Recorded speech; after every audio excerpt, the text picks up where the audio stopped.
Alright guys, so this video is a video of a lady in the UK, a student, you understand. She's been asked to leave the UK. Her scholarship have been withdrawn. Everything about her has been withdrawn, you understand. What did she do? Because she overworked her working hours. Because the UK, for students, I think they cannot work above 20 hours in a week. They feel like they need to work within that hour so that they can concentrate very well in school. But this lady, for whatever reason, though a very valid reason though, overworked, you understand. But these people, they're no sane. They asked her to leave after 3 solid years. You get. So this is a country where they don't care about emotions, they care about the law, and you have to just follow it. So listen attentively to her reasons, and for people who are planning to go to the UK, so that you know that in case you get there, because life is not always a bed of roses, something can always come up, so that no matter whatever comes up, you always know how to handle yourself, you understand. So learn from her.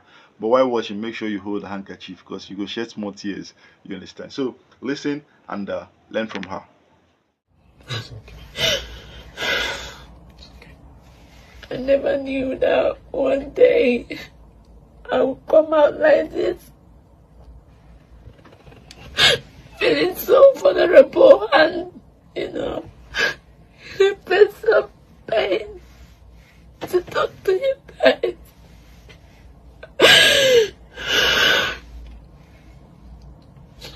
The journey of 3 years,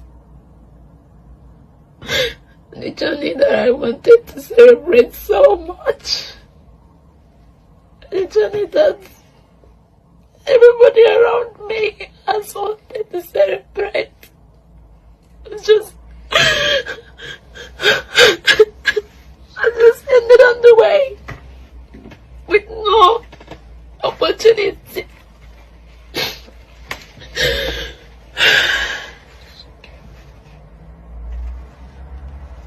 I've been in the UK for 3 years now.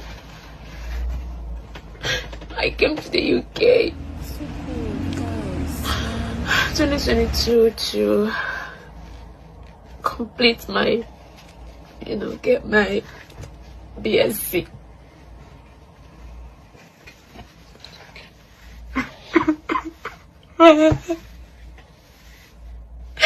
It's been a hell of 3 years. I came in 2022 and 2023 my dad passed away. My sponsor passed away, and I was left in the state of nowhere. Nobody to run to. It was hard. It was so hard to the extent that I had to feel the barrier of my dad. I had to feel the barrier of my dad on a video call. I was devastated. I was confused. I was in a state where I just feel like the world has come to an end. But I told myself that my dad has always wanted me to be a graduate, and this is the dream he wanted for me. I had to somehow I had to graduate, at least with first class, to make him proud. That way I won't feel much guilty of not being there when he died, or not being to his burial. I've been struggling. Anybody that has been in the UK will know it's not easy, especially when you are a student. You have to carry all the burdens, you have to carry everything. You have to pay for your school fees. You have to make living expenses.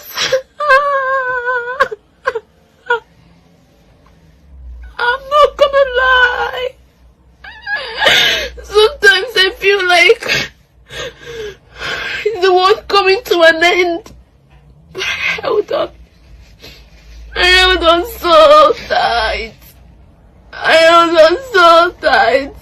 And just at the end of it, just this close at the end of it.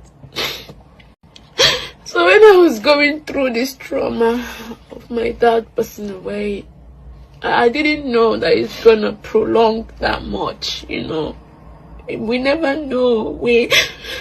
The depression, or we all talked about, happens to everybody differently. After my dad died, I was feeling guilty. Maybe I was the reason why he passed away. I was just somehow feeling guilty.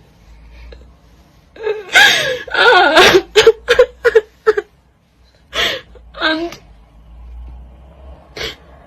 I could only feel happy when I'm around people. And this country being a very busy country, it was only at work. Because I had to work. Even if I'm passing through all this, I need to work. I still have to work to pay for my school fees. I have to work to make a living, even if I'm passing through all this. So I made a mistake. I made a mistake with... I overworked unknowingly. My employer messaged me last year, May, to say that the home office called them. And I gave them my reasons, and they submitted to the home office, and I thought everything was fine. I was scheduling my hours, I was doing it, I tried as much as possible to come out of the depression I was passing through, even if it was hard. Oh, my heart is aching, my heart is breaking into pieces.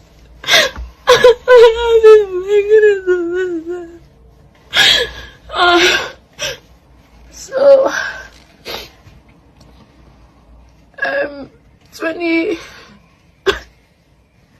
2025,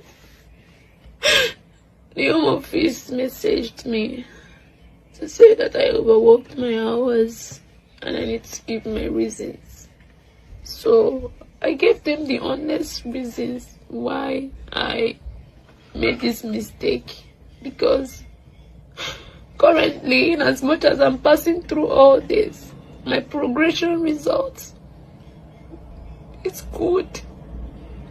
I'm currently I'm in first class, and that was what my dad always wanted for me.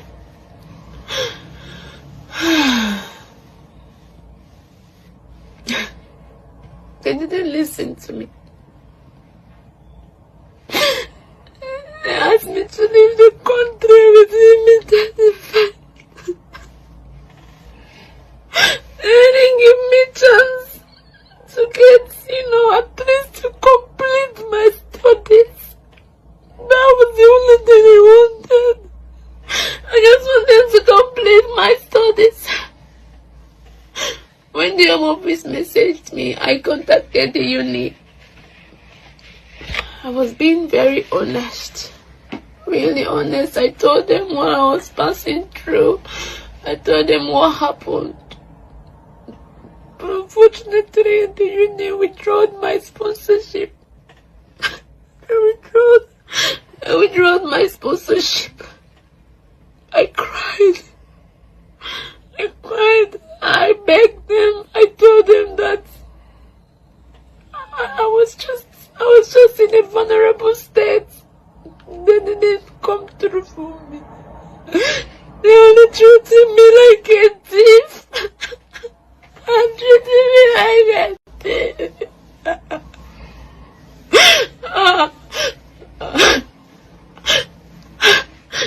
I've asked the uni if they would allow me, even if I go back to my country, to allow me finish my course online, at least. That was the only thing I asked. But they said no. They said they can't. So I can't even get my degree. I can't. been 3 years. 3 years of pain. 3 years of constant pain. I had to work even when I'm sick. I had to work even when I'm depressed. I had to work even when I don't know where to run to. I held on so strong. I held on so strong. But then, no help. No route. Currently, I'm making my plans to leave the country. I'm making my plans to leave.